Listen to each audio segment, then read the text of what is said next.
240 guests were already seated before I found out what my brother's soon-to-be in-laws really thought of me, and somebody had printed it in gold calligraphy for the whole room to read. It was Saturday, May 17th, 2025, just after 5 o'clock in the afternoon, and the light over Heatherbrook Hall in Mount Pleasant, South Carolina, was the kind of gold-orange that makes everything look like a postcard. Spanish moss hung off the live oaks lining the drive. String lights crisscrossed the lawn. Somewhere behind the main house, a string quartet was tuning up. I stood at the edge of the graveled parking lot in my one good dress. Sage green, knee-length, bought on clearance 2 years ago. And I felt, for the first time in a long time, completely and stupidly happy. My little brother, Caleb, was getting married. I'd raised that boy, not helped raise. Raised. Our parents died in a car accident on I-26 when I was 20, and he was 10, and there wasn't some big extended family ready to step in. There was me, a part-time job at a grocery store, and a 10-year-old who cried himself to sleep for the better part of a year. I dropped out of community college. I worked doubles. I learned to stretch a pound of ground beef into 4 dinners.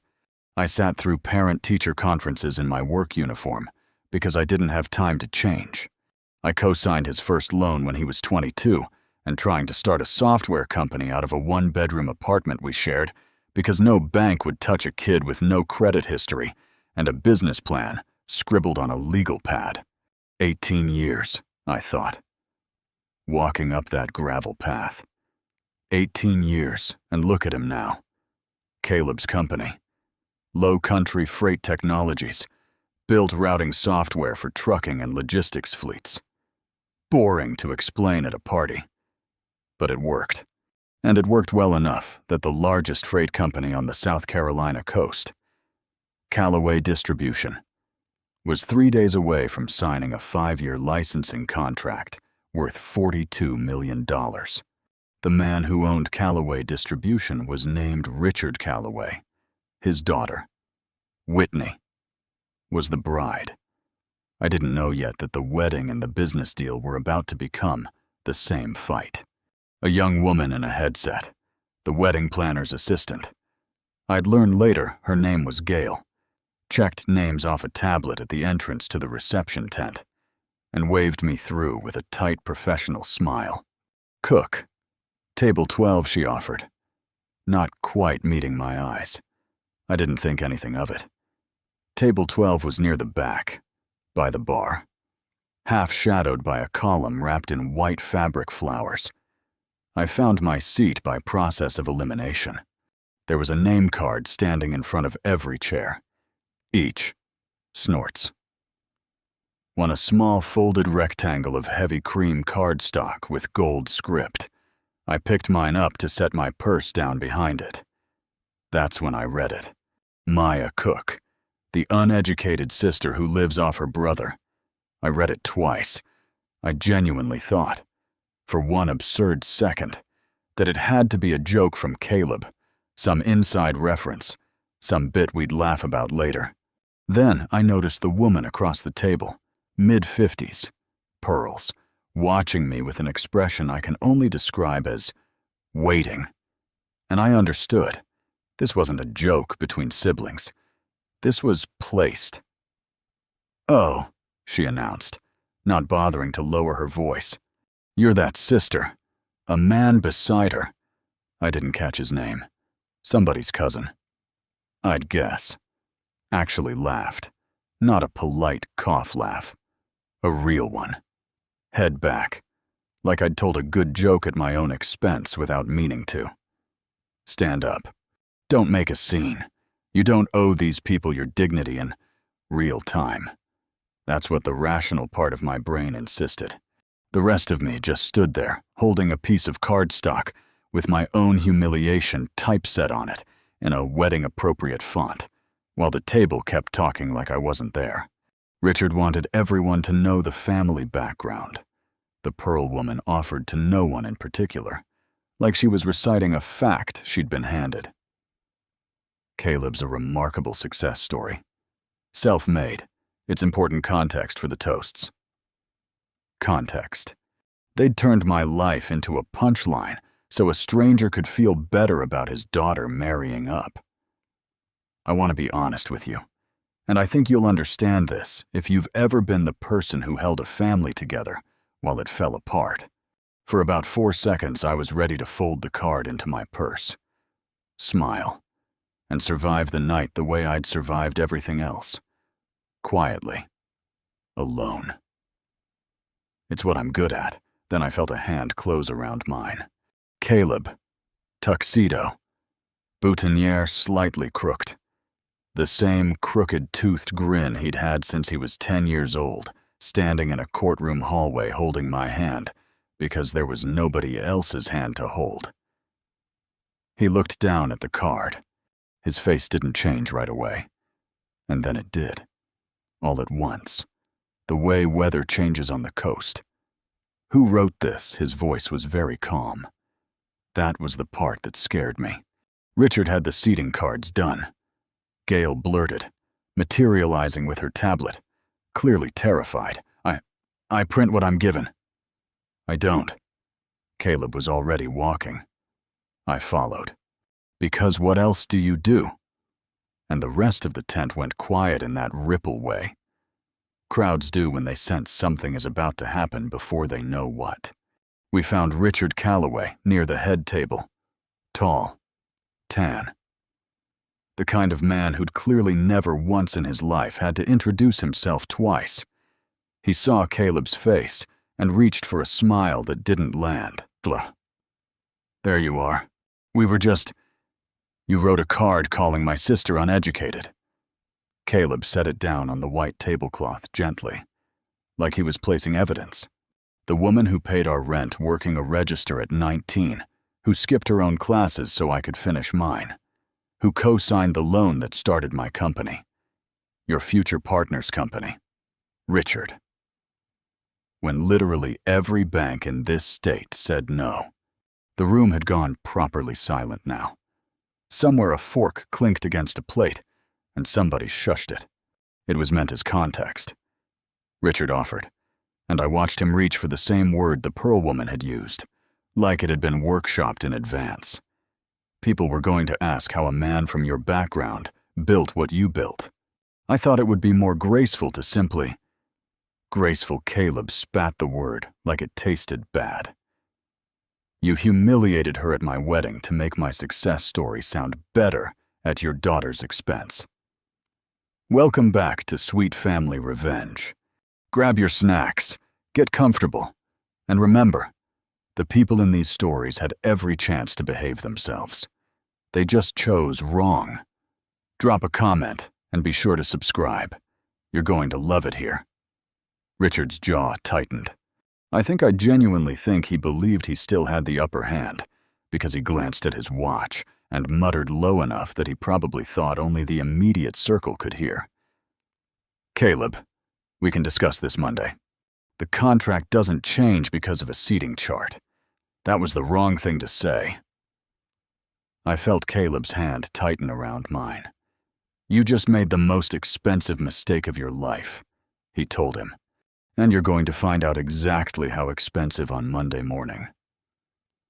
The room fell dead silent for a few seconds, the kind of silence that has weight, that you feel in your sternum. Somewhere near the back, I heard Whitney's voice, sharp and small. Cut through it. Dad, what did you do? I didn't sleep that night. Neither. I'd find out. Did Richard Calloway? Because what neither of them knew yet, what I barely let myself believe, was that the next morning wasn't going to start with an apology. It was going to start with a phone call that would cost Calloway Distribution everything. Sunday, May 18th, 2025, 7:14 in the morning. I was sitting at my brother's kitchen island in yesterday's sage green dress, because I hadn't gone home when his phone rang for the 4th time in 10 minutes. He let it ring out again. I didn't know yet that he'd been awake since 5 o'clock, and that he hadn't spent that time being angry. He'd spent it making calls. You don't have to do anything. I told him. I meant it. 18 years of being the responsible one doesn't switch off because somebody finally has my back. It was one bad night. I've survived worse than a rude card. Caleb set 2 mugs of coffee down and looked at me the way he used to look at me when he was 16, and I told him we couldn't afford the basketball camp, like he was deciding whether to argue or just go quietly disappointed. He chose to argue.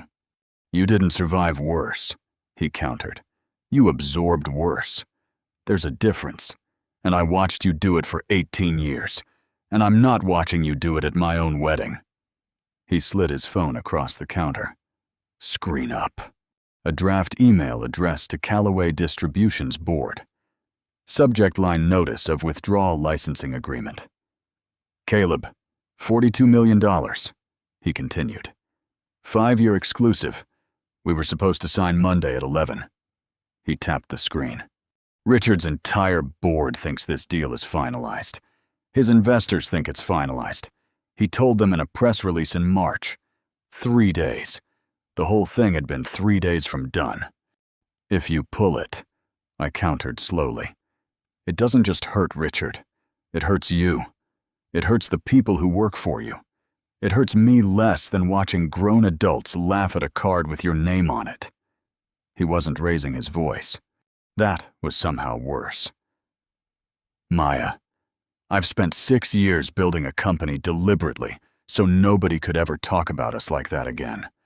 I'm not signing a 5-year contract with a man who thinks that's who you are. My phone buzzed. A text from Eva, my best friend since high school, who'd been at table 12 2 seats down and had clearly been awake all night. 2. Girl. Is it true Caleb's pulling the Callaway deal? It's already on the Charleston business page. People are tagging Callaway Distribution. I hadn't even known there was a Charleston business page. I clicked the link with my stomach somewhere near my knees. The post wasn't dramatic. Just 3 lines. No names. Written by some account that covered local commercial news. Sources, snorts. Indicate the high-profile Callaway Distribution / Low Country Freight Technologies licensing deal may be in jeopardy following a personal dispute at a private event this weekend. Callaway Distribution's name was already trending on a regional business account by Sunday morning, with commenters speculating about what personal dispute meant. Private events aren't supposed to make business pages, but Mount Pleasant is a small town with a big tent, and somebody's cousin had clearly talked. At 9:40, Richard called. Caleb put it on speaker, which I think was deliberate. He wanted me to hear it directly, not filtered through him. Caleb, let's not be hasty. Richard's voice had lost its wedding toast smoothness. What happened with the seating card was poor judgment on my part. I'll apologize to your sister personally, but pulling out of a signed letter of intent over a card. It's not about the card, Richard. Caleb's tone didn't shift. It's about what the card told me. You think my sister is beneath this family. You think her sacrifice is a punchline you can print for your guests. I'm not going to spend the next 5 years building your fleet's infrastructure while you treat her like the help. I have 40 drivers whose routes depend on this software going live in August, Richard admitted. And for the first time, I heard something under the smoothness. Fear. This isn't just my deal. Caleb, there are people downstream of this. That landed. I watched it land on Caleb's face. 2. Then here's your option, Caleb stated. 1 option. You issue a written apology to my sister. Not to me. To her. In front of the same people who laughed at that table. And you personally fund a scholarship in her name at Harborview High School, where she should have been able to finish her own diploma on time instead of getting her GED at 23 between shift. You do that publicly by Wednesday, or the deal is gone, and I sign with Palmetto Route Systems Monday at 11 instead. like they've been asking me to for the last 4 months. Silence on the line, long enough that I thought the call had dropped. "You've been talking to Palmetto," Richard murmured finally, quietly, like a man realizing he'd misjudged the whole board.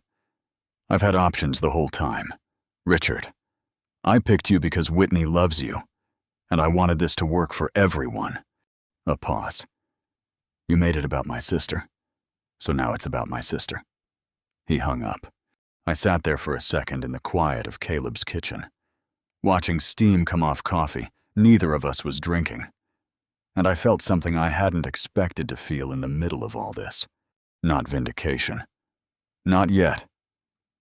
Just a strange, hollow disbelief that anyone had ever put my whole life into a sentence small enough to fit on a name card, and that my little brother had refused, instantly and completely, to let it stand.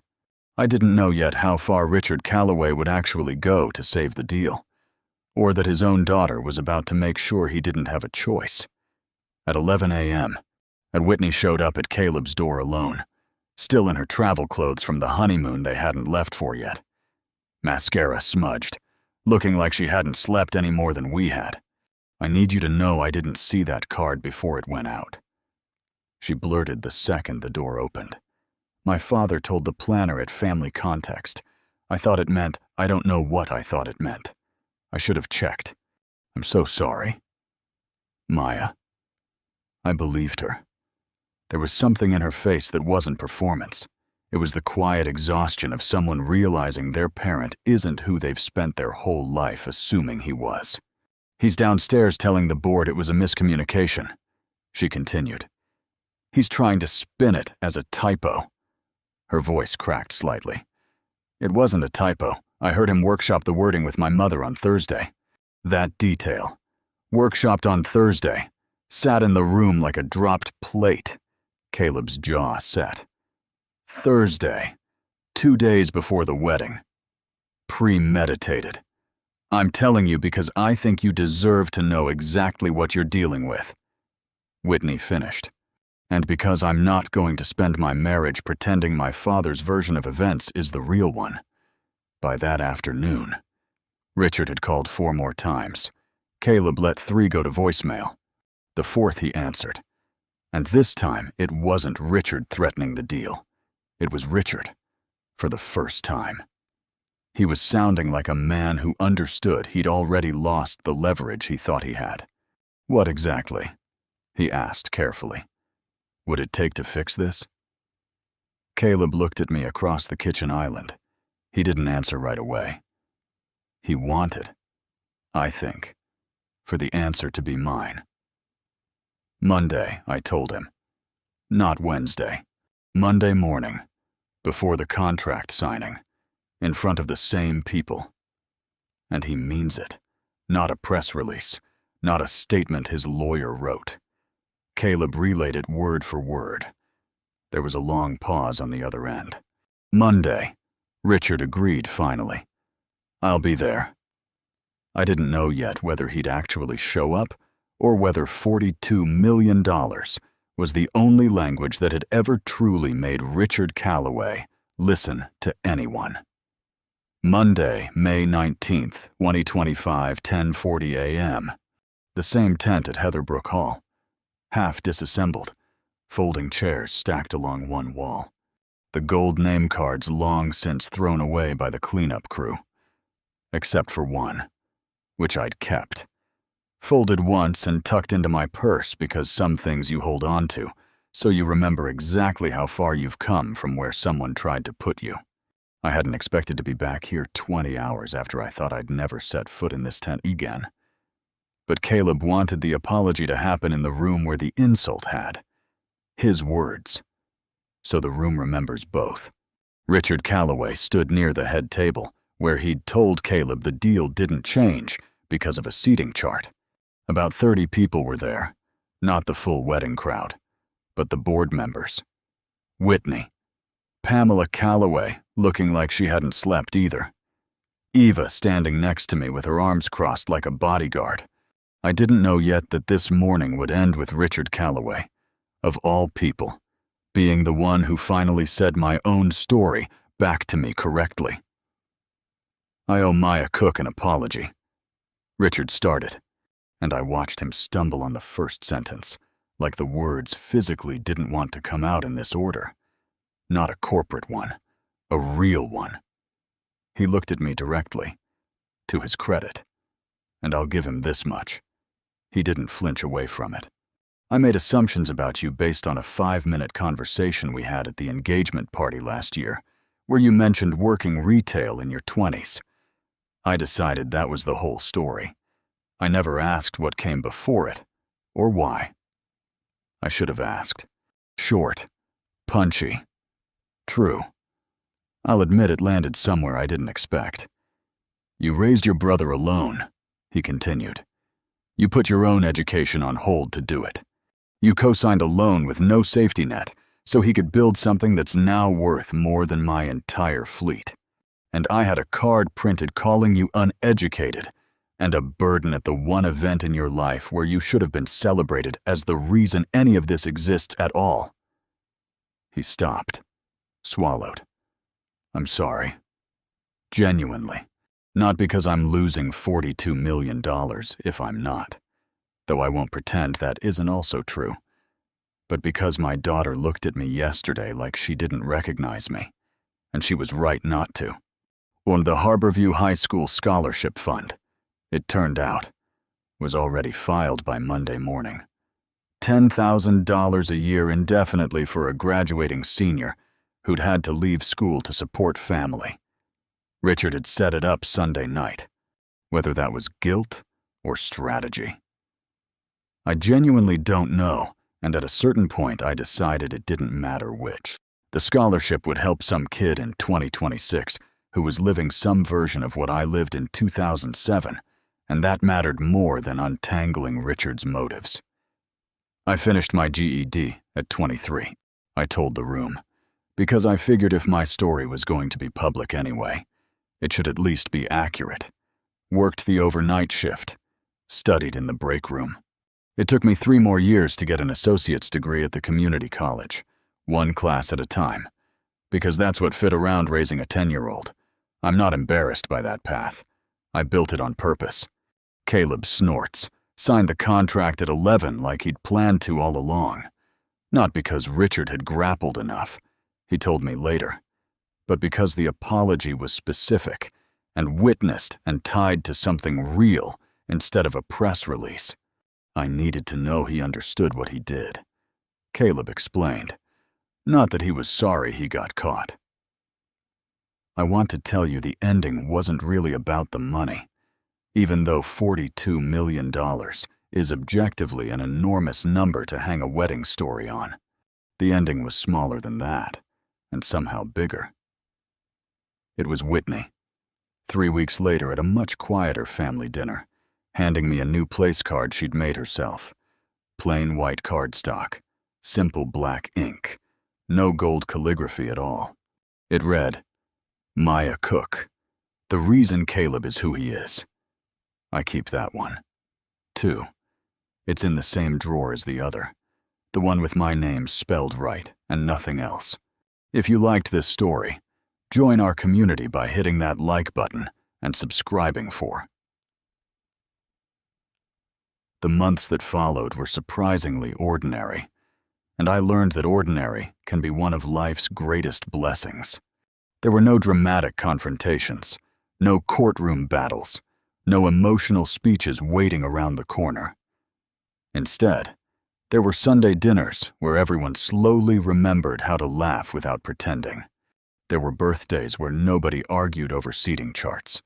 There were holidays where conversations centered on recipes, grandchildren, and travel plans instead of inheritances and family politics. For the first time in years, I wasn't walking into family gatherings wondering what role I had been assigned. I wasn't the responsible one expected to fix everyone's problems. I wasn't the convenient scapegoat whenever something went wrong. I was simply Maya. It sounds like such a small thing until you've spent decades being everything except yourself. One evening, Caleb stopped by after work, carrying an old cardboard box he had found while cleaning out the garage. Inside were dozens of photographs that hadn't been looked at in years. We sat together on the living room floor, flipping through faded pictures of birthdays, camping trips, and Christmas mornings. In almost every photo, I was somewhere in the background, holding someone's jacket, cutting the cake, cleaning up wrapping paper, or carrying a sleepy child to bed while everyone else smiled for the camera. Caleb looked at those pictures for a long time before quietly saying, "You were always taking care of us." I smiled and answered, "That's what mothers do." He gently shook his head. "No, that's what you did. Everyone else just assumed you'd always be there." His words stayed with me because they revealed something I had never allowed myself to admit. I had spent so many years making sure everyone else felt appreciated that I had forgotten to ask whether I felt appreciated myself. A few weeks later, Whitney invited me out for coffee, just the two of us. She brought a notebook filled with handwritten plans and told me she had started volunteering at a community center that helped engaged couples prepare for marriage. She admitted that she had spent months planning the perfect wedding, but almost no time planning the marriage itself. She said she never wanted her future children to confuse expensive with valuable. That sentence stayed with me because it wasn't something she had rehearsed. It came from experience. Over the following months, I noticed quiet changes. She visited her grandmother every Tuesday without posting about it online. She remembered birthdays without social media reminders. She wrote handwritten thank you notes instead of quick text messages. Nobody applauded her. Nobody even noticed most of the time. But kindness that expects no audience is often the most sincere kind. Caleb changed too. One Saturday he invited me to breakfast and quietly showed me that he had updated his will. I immediately pushed the folder away because I didn't want to know the details. He smiled and said, "You don't need to read it. I just wanted you to know that the people I love will never have to wonder whether I loved them." I realized then that the inheritance had never really been about money. It had always been about certainty, about making sure people never had to question where they stood in your heart. Later that afternoon, we walked through a park where a little girl struggled to fly her kite. Her father was growing frustrated, and she looked ready to cry. Caleb walked over, untangled the string, and helped them get the kite into the air. As we walked away, I asked why he had stopped. He smiled and said, "Someone did that for me once." I asked who. He looked at me and replied, "You." I barely remembered that afternoon from years ago when he was 7 years old and couldn't get his kite off the ground. Everyone else had gone inside, but I had stayed with him until it finally flew. Funny how children remember the moments adults almost forget. Autumn arrived, and our family gathered again. Not for a wedding or a holiday, but simply because someone suggested sharing dinner together. There were no assigned seats, no elegant decorations, no expensive centerpieces. Halfway through dessert, Whitney stood and handed everyone a handwritten letter. Mine began with only 6 words. "Thank you for choosing Grace instead." I folded the letter before anyone noticed the tears in my eyes. Grace isn't pretending someone never hurt you. Grace is choosing not to become the kind of person who hurts others in return. Near the end of the evening, my grandson found a stack of blank place cards and asked if he could make one for everyone. His handwriting was messy, and several names were misspelled. Mine simply said, "Grandma Maya," nothing more. Somehow that little card meant more to me than all the elegant calligraphy from the wedding ever had. Children have a beautiful way of seeing what adults overcomplicate. To him, I didn't need a title, recognition, or explanation. I was simply Grandma. As everyone laughed over the homemade cards, I looked around the table and realized something had quietly changed. Nobody was trying to impress anyone anymore. Nobody cared about appearances. Nobody measured love through gifts, inheritances, or expensive celebrations. We were simply sharing a meal together, something families often take for granted until they almost lose it. Before everyone left that evening, Caleb helped me carry the dishes into the kitchen. He paused at the doorway and smiled. "People keep asking what happened after the wedding," he said. I asked him what he told them. He answered, "I tell them we finally started acting like a family." Years from now, people may forget exactly how much Grandpa left behind. Some will remember $42 million. Others will insist it was even more. The number will grow every time the story is told. But I hope what people remember isn't the money. I hope they remember that respect delayed is still respect withheld. That love expressed only after consequences isn't the same as love freely given. And that forgiveness doesn't erase the past. It simply refuses to let the past write every chapter that follows. Today, the original place card with my correctly spelled name still sits safely inside my drawer. Whitney's handwritten card sits beside it. And recently, I added one more, the little homemade card from my grandson that simply says, "Grandma Maya."